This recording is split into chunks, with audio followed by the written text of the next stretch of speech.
एक बार सत्संग में 3 बार ये बात कही थी कि अगर किसी को लगता है कि हमारे द्वारा हमारे दी हुई वस्तुओं से इनका भरण पोषण होता है तो कसम तुम्हारे आराध्य देव की, कभी आप 5 पैसे मत रखना, कभी आप मत रखना। हम इष्ट के भरोसे हैं, तुम्हारे भरोसे नहीं। हमारा इष्ट अनंत ब्रह्मांड तुम्हारे सहयोग से नहीं बनाया है। उसकी गरज होगी ना वो करेगा, ना गरज होगी ना तो भी हमारे मंजीरे बजना नहीं रुकेंगे। प्राण निकल रहे होंगे तो भी राधा कह के ही निकलेंगे। तुम्हारे भरोसे नहीं, भरोसो दृढ़ इन चरणन केरो। लाडली का भरोसा है। बात को अच्छी तरह से समझना। बस हृदय की गति प्रभु की तरफ हो जाए, वही एक है, किसी और की तरफ नहीं। ये जीवन की सार बात सत्संग की समझ लो। बस इसे समेट करके प्रभु में लगाना है। यही समेटना कठिन पड़ रहा है, फिसल रहे हैं। किसी से अपने मन की बात मत कहो, कोई लाभ नहीं मिलेगा और हानि हो जाएगी। इनसे बात करो। ये मन की जहां वृत्ति उदय होती वहीं बैठे हुए हैं, ये सुन रहे हैं, देख रहे हैं। तुम्हें ऐसे विश्वास ना हो तो बाहर प्रार्थना करो, अपनी कुटिया का दरवाजा बंद करके, खिड़की बंद करके, और इनको गोद में लेकर के रो। किससे कहूं? आपके सिवा मेरा कोई है नहीं, किससे मैं अपने हृदय की बात कहूं? आप सुनो स्वामी, समर्थ हो। हे निकुंज बिहारी, आप समर्थ हो। आप देखो, विनय में बहुत बड़ी सामर्थ्य है। तुम अविगत हो, अर्थात तुम्हारे समीप किसी की गति नहीं है, अव्यक्त है। कोई ऐसे दिखाए हम तुम जैसे देख, ऐसे नहीं। वो दिव्य दृष्टि संपन्न महापुरुष होते हैं जिनको खुले नेत्र भगवान दिखाई देते हैं। भजन किया है, उसके फल में उनको दृष्टि प्राप्त हुई है। उसी दृष्टि में चराचर जगत को अपने आराध्य देव के रूप में अविगत है। सबकी गति नहीं इनकी तरफ। सब कोई प्रधानमंत्री से जाके हाथ मिला लेगा? बहुत मेहनत पड़ेगी, बहुत। न जाने कितने अधिकारियों से आपको पास मिलेगा, और जब देखा जाएगा कि वास्तविक तुम अधिकार, तुम्हारे अंदर चाह है, तुम्हारी बात में दम है, तब क्रमशः कब मिलेंगे वो निर्धारित होगा। यही लोक की बात है अपने भारत की। ऐसे जाके मिला लो, तुम्हारी सामर्थ्य नहीं है, जबकि हमारे देश के ही एक नागरिक हैं। देश सेवा का प्रभाव बढ़ते हुए वो ऊंचाई पर पहुंच गए। ऐसे ही हम सब भगवान के अंश हैं।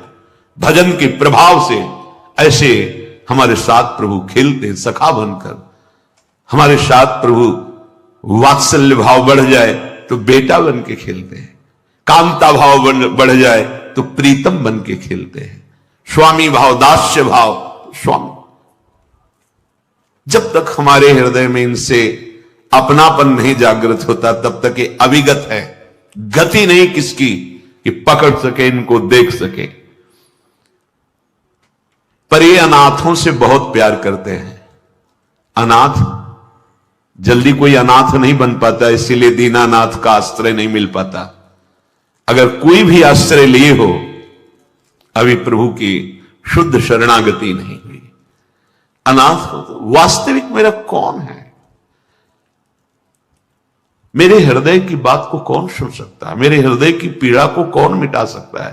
पीड़ा मिटाने के लिए जितने तुम प्रयास करते हो वो पीड़ा और बढ़ती चली जाती। कभी सूक्ष्म वृत्ति से देखो, हृदय की जलन मिटाने के लिए, शांति के लिए, सुख के लिए बढ़ते चले जा रहे हो, दुख और अशांति के समुद्र में डूब जाओगे।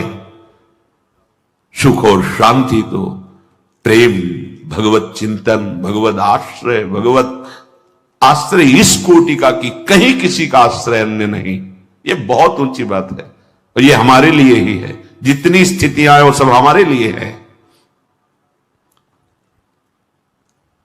सदा सहाय करी दासन की, जो उर्धरी सोई प्रतिपारी। हमने सुना है कि जिसने आपके चरणों का आश्रय ले लिया तो आपने उन अपने चरण दासों की रक्षा की है, उनकी बात सुनी है, उनके हृदय में जो चाह हुई है उसकी पूर्ति की है। अब की शरण जाऊं जादोपति, राखिले हुबली त्रास निवारी। शूरदास चरणन की बली बली, कौन खताते कृपा विसारी। कौन सुने यह बात हमारी, कौन सुने यह बात हमारी। मेरे हृदय के दुख को कौन सुने। नाथ, अब तो मैं सबका आश्रय छोड़कर आपकी शरण में आ गया हूं।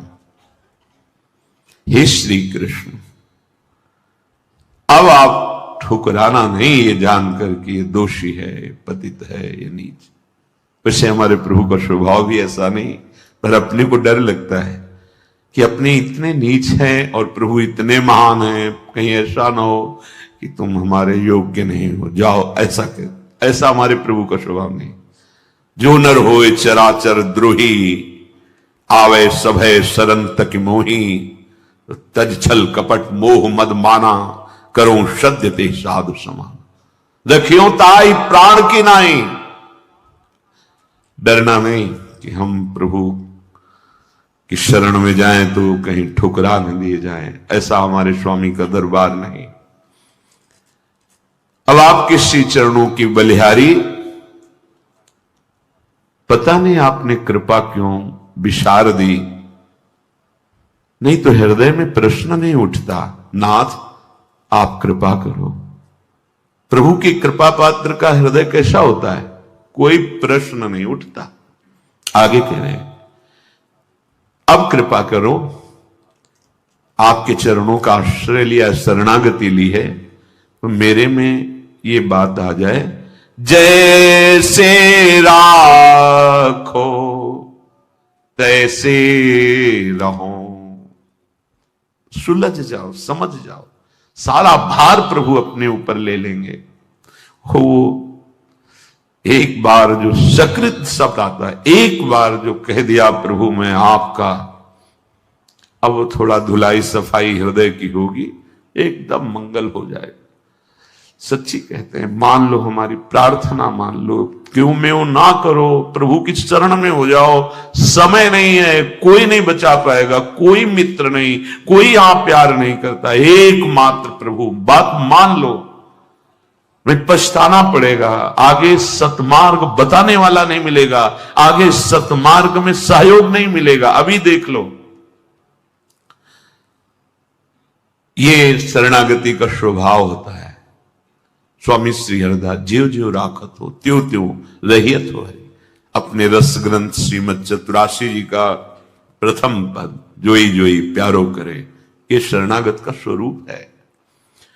जैसे राखो तैसे रहो, जानत हो दुख सुख सब जन के। मुख ते कहा कहो जैसे राखो तैसे रहो। दिल दे करके दिलवर से क्या शिकायत करना। अब तो मेरे प्राण, मेरे जीवन धन आपको समर्पित हैं, अब क्या आपसे शिकायत करें। अब तो जो भी जैसे भी आपका विधान होगा हंस कर सहेंगे, कभी किसी से कुछ न कहेंगे। ये थोड़ा प्रेम करके तो देखो, बहुत संबंध बनाए, बहुत प्रेम का नाटक खेल लिया, थोड़ा इनसे भी कर लो। झूठ से ही सही बोलने लगो कि आपके सिवा कोई नहीं। ये ऐसा साचा प्रेम उदय कर देंगे कि झूठ से ही सही, प्रभु के लिए झूठ से ही सही। प्यार नहीं, पर प्यार का नाटक करना शुरू कर दो प्रभु से। प्रभु के प्यार को दिखावा कर देना दंभ हो जाएगा। अब वास्तविक मेरे को प्यार विषयों से है, शरीर से, भोगों से है, पर सुना है आपसे प्यार करना चाहिए, तो हम आपसे भी कह देते हैं कि हम आपसे प्यार करते हैं। ये झूठा ही तो हुआ, पर सत्य सच्चिदानंद इसी बात को पकड़ लेंगे और जबरदस्ती तुम्हारा सब कुछ अपना जो है वो बना लेंगे, निहाल कर देते। निहाल कह रहे हैं कि नाथ, मेरे जो जीवन में अब दुख सुख आएगा आपसे भी नहीं कहूंगा, क्योंकि आप तो सब कुछ जानते हो ना। नहीं, यदि आप बहुत अच्छे अच्छे पदार्थ दे रहे हो तो जय हो आपकी, भोग लगेगा आपको, और नहीं दे रहे हो तो जय हो आपकी। जब भिक्षावृत्ति करने जाते श्री सुदामा जी, नहीं मिलती, कोई विशेष उदार होते हैं जो देते हैं, नहीं प्राय बड़ी मुश्किल होती है। जैसे गांव में भी है तो सब उदार ही थोड़ी होते हैं। लौटते घर आते पत्नी पूछती कि कुछ मिला भिक्षा में, और नहीं, तुलसी दल ठाकुर जी के चरणों में रख देते भोग के रूप में, और उसी को प्रसाद रूप में जिह्वा में चरणामृत किसी से नहीं कहते। एक बार केवल भिक्षा के लिए 5 घर निकलते, कई कई दिन भूखे रहते, लेकिन नान्य आश्रय और ना कोई शिकवा शिकायत प्रभु से भी।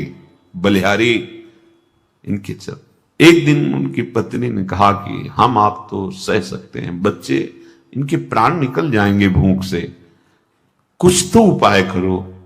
उनका हम क्या उपाय करें, हम भगवद आश्रित हैं, ब्रह्म ऋषि के कुल में जन्म हुआ है, तो हमारी वृत्ति है 5 घरों से मांग करके, हम उपरोहित कर्म करते नहीं जिससे हम जजमानों के यहां जाए।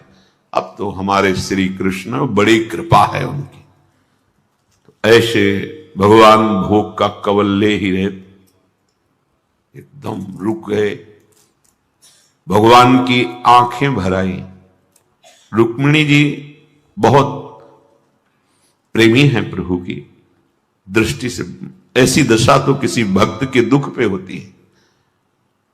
हमारे प्रीतम की यह दशा, कोई भक्त संकट पे है, कहा प्रभु अब आप छुपाइएगा नहीं, आपके मुख को जो जो करके ही हम जीती हैं, तो हमें आपके हर चेष्टा को पता है। इस समय आप दुख से दुखी हैं किसी भक्त के, तो उनका सही कहा आपने। मेरा एक प्राण प्रिय मित्र और भक्त है सुदामा, कई दिनों से भोजन नहीं मिला, और मैं 56 भोग पाऊं तो मेरे अंदर कवल जा नहीं रहा। तो उनका प्रभु आप इतनी बात, आप हमारे स्वरूप को जानते हैं कि मैं महालक्ष्मी का स्वरूप हूं, आप इशारा कर दीजिए तो त्रिभुवन की राज्य लक्ष्मी नई सृष्टि कर दूं, आप दुखी क्यों हो रहे हैं? बोले बस समस्या तो यही है कि वो कुछ चाहता नहीं, चाह कर ले तब ना, वो चाहता नहीं, कैसे दे दूं ये माया, कैसे दे दूं जब चाह नहीं कर रहा? बोले पैदा करो जाके चाह।